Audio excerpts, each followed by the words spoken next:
Hi, we're at Mazda Raceway Laguna Seca for the Cadillac Sports Car Grand Prix edition of the Pirelli World Challenge.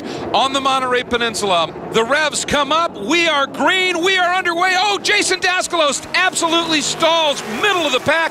Looks like everybody was able to sneak through, heading down into the Andretti hairpin. The Volvo is 1-2, Cal. As you would expect, they leap off the line, just as we've seen so many times before. Pilgrim didn't get away that great, but he lines up in third right now. Crescentini, a great start, however. Boy, he did, and along with Steve Ott in that blue Racing for Our Heroes Loctite Porsche. And look at James Safronis coming after them both as well. Safronis, Crescentini a little wide. Safronis down to the inside into turn 4. Two teammates going at it here on this opening lap. Safronis has won here before. He loves this racetrack. And Johnny O'Connell right behind them, along with Justin Marks, who got a run, gets around Crescentini. Crescentini dives to the apex in turn 5, and Marks trapped on the outside, and he runs a little wide, drops that right rear, but gathers it up. Yeah, O'Connell's our championship leader, remember. He's got a lot of rewards weight on that caddy, so he's struggling a little bit here in the early going. Yeah, I would think, Cal, he's probably in serious management mode, at least for a while here, hoping to have something to race with at the end. Well, you can't force the issue. He didn't have a great qualifying run, and here comes Lawson Archambault from the back of the pack. We talked about him starting way back there after no qualifying attempt, on a charge here in the True Speed Porsche. And look who's trying to follow and go right with him. Mike Skeen in that blue and white Carlisle Company's CRP Corvette, sort of letting Lawson be the blocking back and trying to follow him through around the outside. Oh, we got a problem. Bill Ziegler in the Swisher Racing Mitsubishi Evo from Global Motorsports Group. A problem. He is off. Meanwhile, watching this scrap with O'Connell chasing Marks, chasing Crescentini in the blue and white Global Motorsports Group Porsche of James Safronis up front. Win here in 2009. Yeah, these Porsches look awfully tough here for Johnny O. He's got to really think about the big picture here today. He's got his teammate Andy Pilgrim running in third spot. Volvo's looking very strong, but Johnny's a smart racer. He's going to think about this and take his time. Speaking of the touring cars, there are two of the very best, those Compass 360 machines, as they are trying to go after it. And in GTS, there is Justin Bell, again hampered with a little bit of weight, but starting to try and mount the charge. But P.D. Cunningham leads from Baldwin at this point in the GTS class. There is a look at Alex Figge for second. You can see Randy Pope's already at the bottom of the corkscrew as he's driving away. This battle for second, Figge and Andy Pilgrim. And of course, Pilgrim is hoping that Figge will get bottled up and he'll be able to take advantage of it. But so far, looks like they're both being fairly even. Oh, Andy's going to try and get down, and that's what we're talking about. Denied. That's that Motul braking zone, really deep on the brakes there, down into turn 2. There you see the traffic in between them. So Figge has got around that BMW and made that move, and you can instantly see that's a couple of seconds he's down the road. Meanwhile, there is a look, the 71, the first of those two orange and gray Compass machines. That is Todd Lamb, your race leader in the touring car category, the National Karting News entry. And sitting in second, teammate in the Legion Industries Compass 360 Honda Civic Si, Ryan Winchester. Both of those guys coming off of some great performances at the preceding couple of rounds in Utah. Yeah, they had a really strong run there, of course. Todd Lamb is now certainly a championship factor here. Up the hill through turn 6, really using all of the road. And it's really critical there that you get good exit speed, because this long climb up to the infamous corkscrew turn can really cost you a lot of lap time there, but a really good exit there. And he's got a really good balance in this car, making the switch over to Compass 360 after the first round of the championship. He seems to have found a good home. Back up front, Randy Pope's working through that same sequence of corners, turn 5. Then turn 6, making the climb up the hill into the corkscrew. And this is all about timing, hitting your marks, getting the turn in right, and then the world just falls away from you. And you can see Figge now, looks like he's been able to, in traffic, shake O'Connell just a little bit. Not a lot, but a little. Well, the nice thing was that all-wheel drive. It does give you a little bit more grip when you're running offline. Here's a pretty dusty racetrack as people start to drop wheels, as we saw earlier in the race. It does throw that sand across the racetrack, so that'll certainly be a factor for the all-wheel drives. But here we see P.D. Cunningham. He's been on a roll with 4 consecutive poles, but still looking for that first elusive win this year to add to his tremendous tally that he has over the course of his career in World Challenge. But the Acuras look very strong this year, Greg. Just need a break. Oh, that is Dane Moxlow making his return to the championship. His last professional race was in World Challenge in 2007. And, James Safronis, this is a big moment here. He has pulled off. That looks like the climb up to the corkscrew. So let's see if we can find out, first of all, what happened to Moxlow as we're on board, Cal.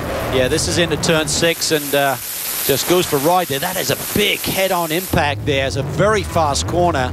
Not sure if he was helped there or what happened. We're getting ready for the restart. Let's get that one brought to you. The field streaming out of turn 11. Again, Randy Pope's bringing him up nice and easy. Now into the throttle of that turbocharged Volvo and gets a good launch. And it's always nice to look in the mirror, usually, Cal, and see that teammate behind you with the rest of the field. Always good to have a wingman, Greg. But look at this. Johnny O'Connell, our championship leader, slides it down to the inside on Mike Skeen. They're going to go side by side through 2. This is going to be tight as they enter turn 3 for sure. Well, O'Connell's so good on restart, skiing awfully racy as well in that Corvette. And look at Dreesy dive to the inside as well.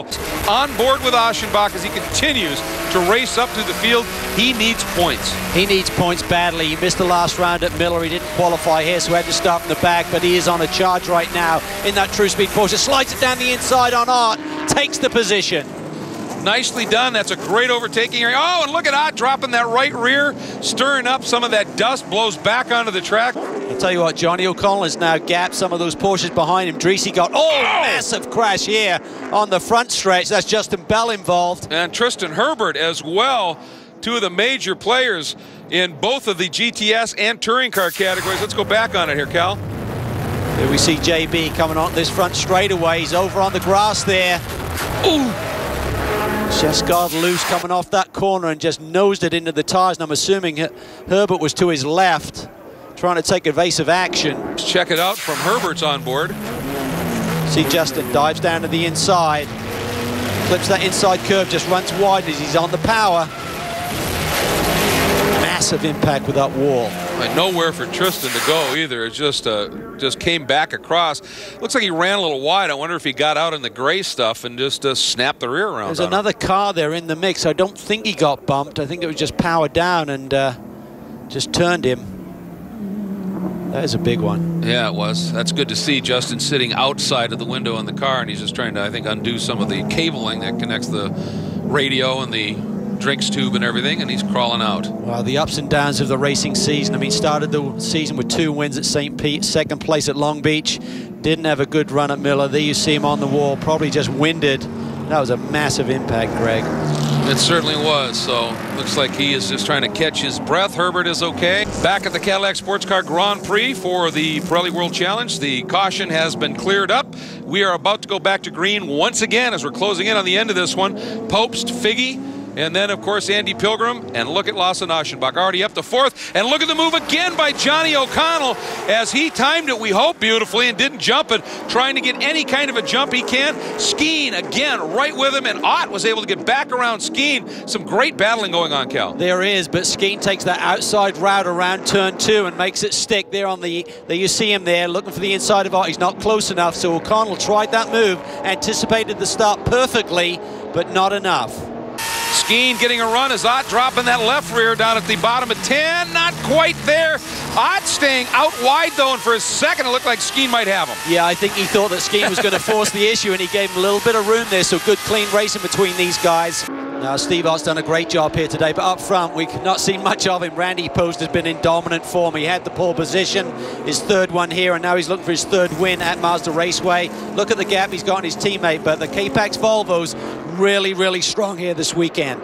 And here's that battle for the lead. Todd Lamb and Jeff Altenberg, a bit of a touring car specialist here at Mazda Raceway Laguna Seca, but they were quite a while ago, 02 and 03, when he put together a couple of wins here. And great to see him back in the championship. This guy is fierce and aggressive and will always go after it. Look at this move. Lamb opened the door and Jeff said, I'm going to take it, and then suddenly it wasn't there anymore, so we call it the Lamb chop. He got one right there.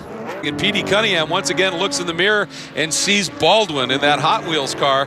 You said it earlier, joined at the hip seemingly sometimes this season and putting together a great race today. And P.D., you know, this guy's won so much, but to go this far into a season without a win, you know he is hungry. Well, you're going to feel the pressure. I don't care how many wins you got on the board. When you have a dry spell like P.D. has, Rick Boucher is off in the gravel. Boy, a big moment there for Boucher. Here's what happened. Oh, just really late on the brakes. They're up into the corkscrew. Tries to go around the outside, and he's run wide. He's through the dirt, doing a Zanardi, but keeps it together there, and then he got touched. I think that was Cooper, because Cooper was behind them as they headed up the hill, and I think as he ran wide, maybe Cooper thought an opportunistic move there, but boy, again, close quarters, multi-class racing, always fun. And we are picking up the white flag. Pope's 1 lap to go, the field following him through. You know, Baldwin's raced here before, but he said not since the old IMSA GTU and GTO days, so in a professional series. So this has been a lot of fun for him to come back to the old stomping ground, if you will. Here we go, picking up the white flag, Cunningham and Baldwin. That's the GTS battle, folks, that close. It's really tight. He said he's had a couple of pulls here in big races, but he's never had the big win, and he's going to dig deep here on this final lap. He'd love to take that win away from P.D. Cunningham. Of course, Jack won at Long Beach. P.D. looking for the first one on the season. Down through the Andretti hairpin. It's sort of a double apex corner, and then feed at throttle as you come out here and heading into 3 and the rest of this just really interesting, fascinating circuit. He's coming hard, and Petey's going to have to defend his line here for the remainder of this lap. Meanwhile, Pope's last time through the corkscrew with teammate Figgy. They are looking for a Capex 1-2. Sweet redemption if they can make that happen. Look at Aschenbach. He wants that final podium spot. He's going to put the pressure on Pilgrim here through these final couple of turns, I feel. And that, of course, big points implications here. If he can get by, Pilgrim right up there, and Aschenbach had been until he had to miss Utah. Here we go, last turn. Out of 11, onto the front straight. You can see the Capex crew is elated, as it is going to be a 1-2 for Capex. What a run, and Pilgrim does hang on for third. Aschenbach still an amazing drive, to be sure. And look at this, the GTS win. Ken Cunningham hang on. He spread the gap over Jack over the last few turns. It's going to be a desperate move at this stage for Jack to get the win. You may need a little help, and Petey not prone to lots of mistakes. Look at Baldwin throwing that Hot Wheels Porsche, trying it, not quite enough. And the HPD real-time Acura of P.D. Cunningham finally picking up a win this year. And here is Todd Lamb in that National Karting News Compass 360 Honda, and it looks like he's been able to stretch that out just a little bit over Altenberg, back in that HPA Rennsport VW. Last turn for them onto the front straight. Altenberg closed it up a little bit under braking, but not quite enough, Cal. No, and Lamb knows how to win. Remember that dominant season he had in MX5 Cup? He goes on to take another victory here today. Nice run. Well, there's something about this car on this track this weekend. I owe it to the K-Pax Volvo team. Will Mooney came up with a setup in the race. I barely had to turn the steering wheel. The Pirellis just found their way around on their own. And the car was so fast, I just took care of my brakes, because the Volvo will eat them up if I'm not careful. And it ran perfectly. And there's been so much work invested, and time and blood and sweat and tears by K-Pax Racing. I'm just thrilled to be back in Victory Circle. Woo-hoo! The real-time Acura guys have been working so hard all year on this car, and we've always been fast, but there's always been little things that have kept us out of Victory Circle. So after the last couple races we've been through, this one's for the real-time guys. They've just been working so hard on this program, thanks to HPD, Redline Oil, iBox Springs, BuyBrakes.com, all these people that have helped us to get here. So awesome day for Acura. Well, this stuff's really good. It's good to celebrate in Victory Lane here. Good to celebrate on behalf of Honda, and I'm real proud of these Compass 360 guys. They did an amazing job this weekend. They worked hard. We worked hard getting the car right. It was great throughout the entire race. Started out really strong. We had a battle there at the end with Altenberg, but at the end we came out the winners and got a lot of points. So hopefully we're either leading the points or real close to leading the points now. So that's great. Honda's leading the Manufacturers Championship, so couldn't be more happy. And you see a couple of first-time winners on the season here. Next broadcast, Pro League World Challenge telecast coming July 7th, 5 p.m. Eastern Time. We'll have 2 different events covered in that one as well. It's going to be spectacular. For Cal and Jim, I'm Greg Creamer. Join us then.